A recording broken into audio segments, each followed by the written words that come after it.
y'all. So, hold on. Oh, shoot. My phone about to die. Alright, so, this is going to be my first night homeless, out on the street. This hospital closes soon, so I'm gonna have to leave. I don't know where I'm sleeping tonight. They did offer me, to sleep at one of the shelters didn't have any room for me.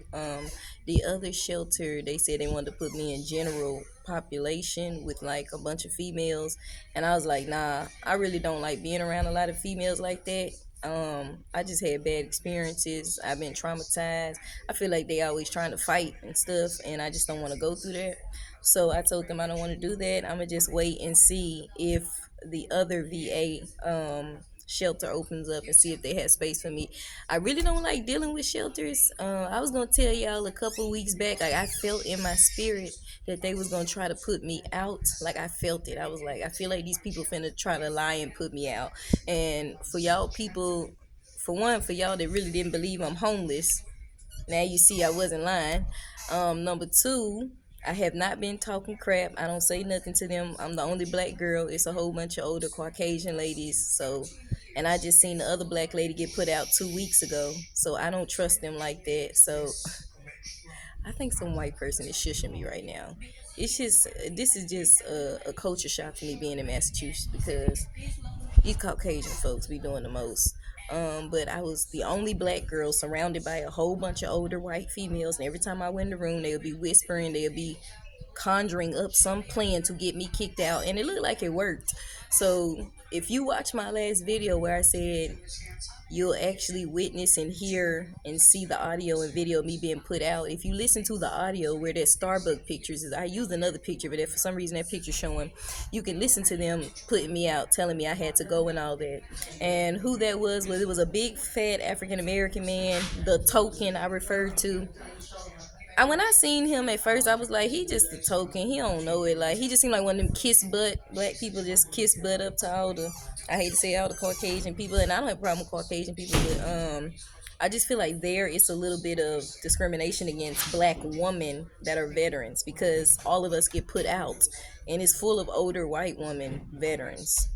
None of them, they served like over 50, 60 years ago, and I doubt if they really homeless like that. Some of them probably CEO. Something is just fishy in there to me. And then it was another Caucasian lady, and I've been to the review board twice for other petty stuff for them woman calling me the N-word 3 times, and for what else did I go for me getting into it with the cops, that video I had on here earlier.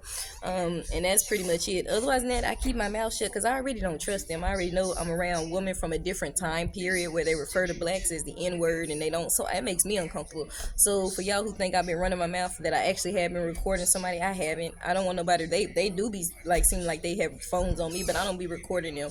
When they told me not to record, I stopped recording in there. I record everywhere else, but y'all notice like whenever I record something, I post it. Y'all ain't see no video of me recording them in there and then talking about somebody. I'm not finna be talking crazy about nobody.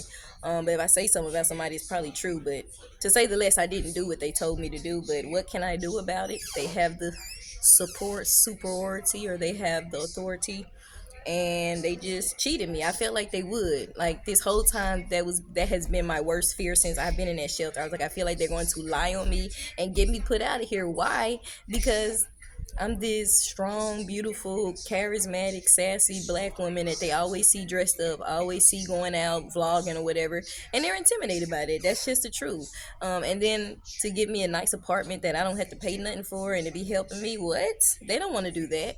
So they had to come up with something to get me out of there because they don't want to help me. But it is what it is. I'm still a veteran, so somehow somebody gonna help me. But at the end of the day, I know that if everybody forsakes me, God is still going to open the door and help me.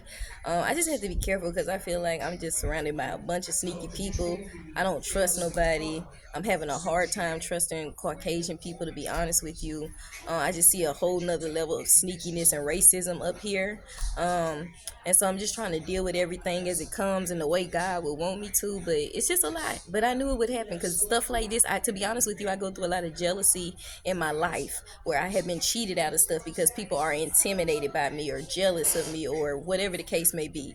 And I have to lose a job. And I've did that. Like I've had that happen to me twice already or three times. Like it doesn't happen. So I'm used to it. I done been homeless before. And so I know what time it is. I felt like this was coming. I feel like God was kind of preparing me for it in my spirit, like little scriptures and stuff. I feel because He already know what's gonna happen. But at this point in my life,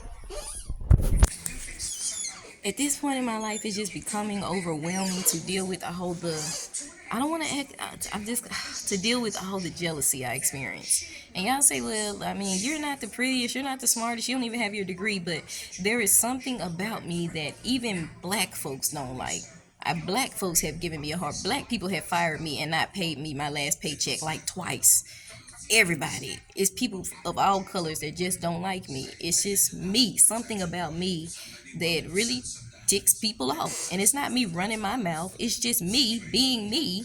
They don't like or they get intimidated. Or I've just never fit in. I've always went through crap like this. I've always been mistreated in some way or form, lied on.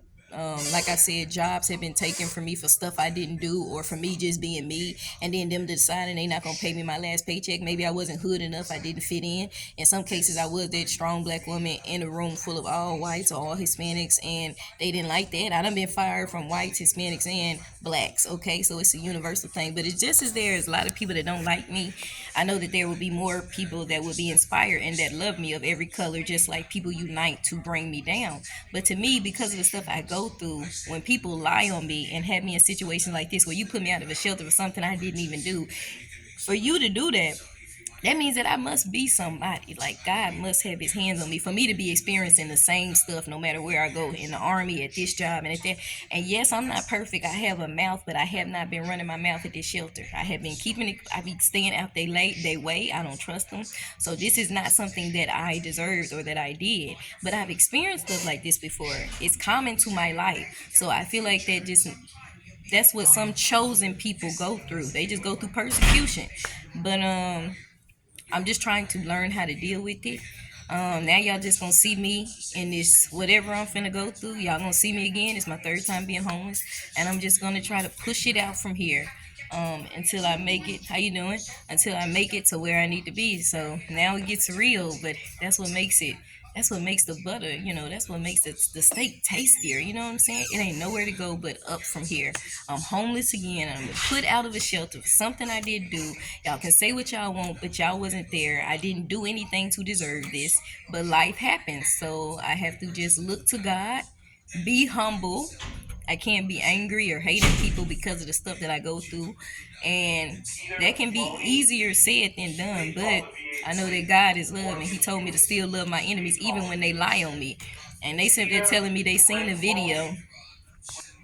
I can't hate people because of the stuff that I go through. I have to pray for them. I know they lying. I'm sitting up there looking at. When I went in the room, I'm like, okay, what they finna do? Because I knew it was a potential that they was gonna lie in some form of. I don't know what it is. I don't know what intimidates people so much about me where I can be minding my business. I stopped talking to every female here. I was only talking to the guys. All my friends were the guys. They're the older guys, the young guys. They bring me snacks, cookies, pizza. I don't trust females where they gotta lie on you to put you out. But it's like I said, it has happened in my life, so I'm used to it. So I'm moving on. Y'all gonna see me in a struggle right now. If I have to sleep at the train station, if I have to sleep outside until they get a veteran shelter open, if I'm even gonna be at a shelter. I'm a type of person where I don't have to be at the shelter. I can survive on the streets until I get housing. I have an interview tomorrow. For a job. So I'm going to that interview. I have my change of clothes with me. I'm on my cycle right now. I'm stressed out. I had to change my clothes. I'm just gonna have to push it out from here. And what else was I gonna say? I started a work.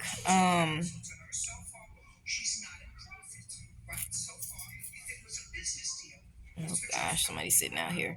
I started now I gotta end the video. I started a program, a 7-week program for like a CNA, September the 11th. So I got things in the works. I've been had things in the work, and I let them know that in the shelter. So I want y'all to know that I have been doing good. Like I said, I can't just sit around here like I was already traumatized. Like, yo, they put me out. They shouldn't have bumped these haters. I'm just gonna sit here and get what they, get what I can get. But then I got tired of that. So I got a job interview, which is a good thing. And then I got this. I got two different job things going. So we're gonna see how that can go. I'm the type of person where if the shelter ain't right, I'm just gonna be like bump the shelter. I'll just work and be homeless until I get a place. Like I don't like being around people that may want to like mess with you or bother you, especially females. And so if the shelter ain't right, I probably won't even go. I probably just be outside and just working. I done been homeless before. I used to clean myself in the bathrooms. I clean up behind myself. I had to wash up. I had to do what I had to do, and I wasn't nasty, but that was the only thing I could do. So I'm letting y'all know I've been there before, so I know how to survive the streets, but I don't want to be on the streets. So I'm just giving y'all an update. But the good news, I do have an interview. I'm excited about it. It takes about 30 to 60 days for that drug test and all that, whatever else they have to do to process. But while that's in the working for those 30 to like a month to 2 months, I'll be in the internship CNA process, a CNA program. They're training us to be a CNA, and then there's a guaranteed job at the end. So there's good things happening for me. But them putting me out the shelter just made the struggle realer. But hey, it's just gonna give me some more better videos. I make everything a video. Y'all know everything about me, and it ain't gonna stop my fly, because y'all know I like to look pretty. At the end of the day, I will put my, if I have to, I will put my stuff in storage, and I'll still go on right about my life. I'll still go to job. I'll do it. I'll still work. I'll do whatever I need to do. I'm not working right now, but you know what I'm saying? It's not going to stop my shine. I will still go to where I need to go, because at the end of the day, I'm not planning to stay in Massachusetts. I was only planning to stay here for a year or two. So if I need to, I can go back to Texas and, start over. But I'm planning on I want to stay here first and work in Massachusetts and kind of build myself up and then move back to the South. But anyway, y'all pray for me. Homeless Barbie is out here. The struggle is real. And for all of y'all that didn't believe I was homeless, now you understand that I was not lying. Yeah, you can't fake that. God bless y'all. Keep me in your prayers, and be encouraged to all those homeless women and homeless brothers. Be encouraged, but pray for me. God bless y'all.